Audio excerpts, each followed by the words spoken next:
Cette semaine, à nouveau, du sang d'innocents a coulé en Israël, à Hadera et Bnei Brak. Ce sang qui a remplacé le lait et le miel, qui ruissellent sur la terre sainte selon la Torah. Face à de telles tragédies, le risque serait peut-être de tomber dans la fatalité, la résignation, se dire que l'histoire du peuple juif, depuis près de 2000 ans, bégaye sans cesse, et que la création de l'État d'Israël, que certains avaient hâtivement perçue comme la fin de nos malheurs, est un leurre supplémentaire, et que nous sommes condamnés à souffrir de vagues de violence qui vont et qui viennent à rythme régulier. Dans ce contexte morose, le Shabbat exceptionnel que nous vivrons nous offre une invitation à penser nos blessures, aussi profondes soient-elles, et nous tourner résolument vers un avenir heureux. En effet,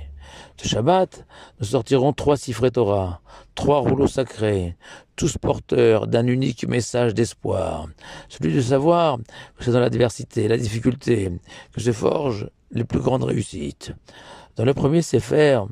le premier livre de la Torah, nous lirons la paracha de la semaine, Tazria, l'histoire de la naissance d'un bébé. Et la Sidra emploie l'expression suivante pour décrire la conception, puis la gestation du futur nouveau-né. Et ce sera lorsque la femme aura ensemencé, pour souligner que l'événement le plus heureux pour un homme, celui de donner la vie, et la voir éclore soudainement en entendant les premiers cris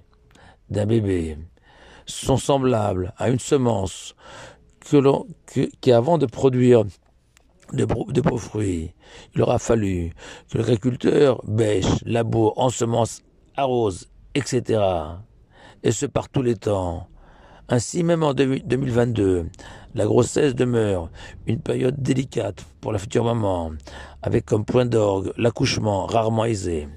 Et pourtant, nous le savons tous, la naissance d'un bébé en bonne santé fera oublier quasiment instantanément toutes les souffrances qui ont précédé l'apparition du nouveau-né. Puis, dans le deuxième Sefer, nous lirons le passage de Rosh Chodesh pour célébrer le nouveau mois, Nissan, dont le premier jour sera ce Shabbat. Et nous savons que notre calendrier est lunaire et que le premier jour du mois, nous célébrons l'apparition dans le ciel de la nouvelle lune, elle qui s'était éclipsée, avait disparu de notre horizon pour mieux renaître, grandir à nouveau, jusqu'à apparaître entièrement le 15 du mois. Et que du temple de Jérusalem, il existait une mitzvah, un commandement, de recevoir les premiers témoins de l'apparition de la nouvelle lune et proclamer « Mekoudash, Mekoudash », il est sanctifié, le nouveau mois. Porteur de cet espoir que tels les Shabbats, aussi qualifiés de Mekoudash, préfigurant tous deux du monde futur, et que la disparition de la lune n'était qu'une épreuve à relever avant d'assister à sa renaissance. Enfin, dans le troisième Sefer, nous lirons le passage intitulé Achodesh, littéralement le mois, pour célébrer le mois de Nissan, le mois de la fête de Pessah, celui de notre libération, appelé dans la Torah Chodesh Aviv, le mois du printemps. Car les premiers mots de cette troisième lecture seront Ach Odesh Hazeh Lachem, et ce mois de Nissan sera pour vous le premier des mois de l'année, pour signifier que même si le premier Tishri marque le début de l'année civile, en référence à la création de l'homme, le premier Tishri de l'humanité, l'histoire du peuple juif débute réellement au mois de Nissan, où nous sommes sortis d'Égypte, le 15 Nissan au matin, événement fondateur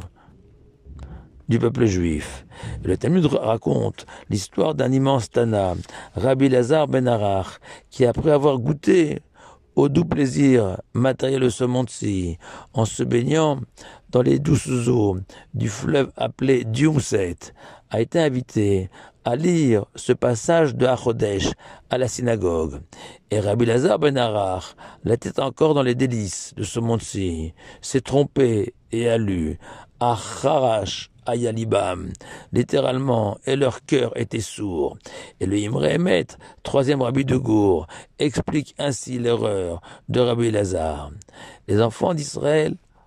en Égypte étaient tombés dans le piège tendu par les Égyptiens, leur faisant croire qu'ils étaient condamnés à vivre une vie de servitude, faite de haut et de bas, fonction de la qualité de leur travail et du bon vouloir de leur maître égyptien. Leur cœur ne battait plus à l'évocation d'un possible changement, d'une libération, du début d'une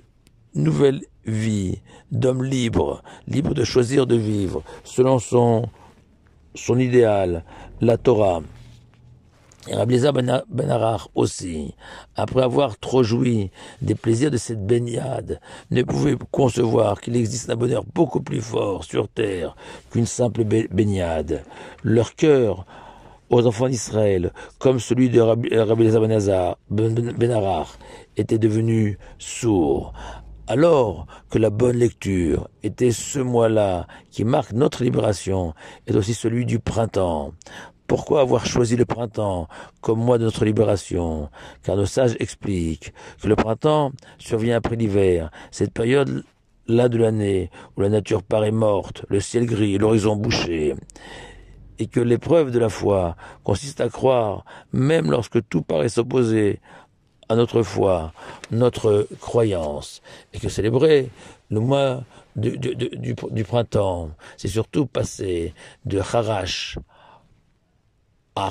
Chodesh, du sourd de cet homme autiste à tout espoir d'un monde meilleur, différent, vers le triomphe d'une renaissance. C'est le souhait que je formule en conclusion de ces quelques mots, que l'Éternel console tous les endeuillés et nous offre à tous l'énergie et la volonté indispensables pour enfin entendre le son de la libération finale, dans l'esprit de l'usage institué par nos sages au début du mois de Nissan, de sortir dans la nature et à la vue d'arbres fruitiers en fleurs, louer et bénir l'Éternel, que l'hiver, matériel comme spirituel, est derrière nous, et que les fruits sont prêts à grandir et mûrir. Shabbat Shalom à vous tous.